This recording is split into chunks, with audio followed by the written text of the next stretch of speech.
মা কিরকম মা? তোমার হাতের রান্না টমেটো দিয়ে মাছ ভুনা, 5 স্টার হোটেল ফেল মা। অমনি তোমার মাছ খুব মজা হচ্ছে। দেখো কি করছো তুমি, কাণ্ডটা কি করলে মা? 2টা মাছ দিয়ে দিলা।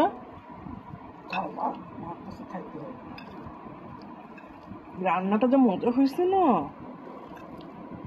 খুব মজা মা তোমার রান্না।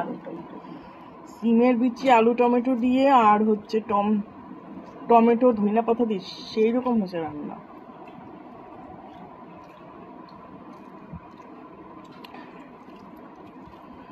শাকেরও তরকারি আছে, আয়োজন আছে শাক, আমার ফেভারিট খাবার মাছ।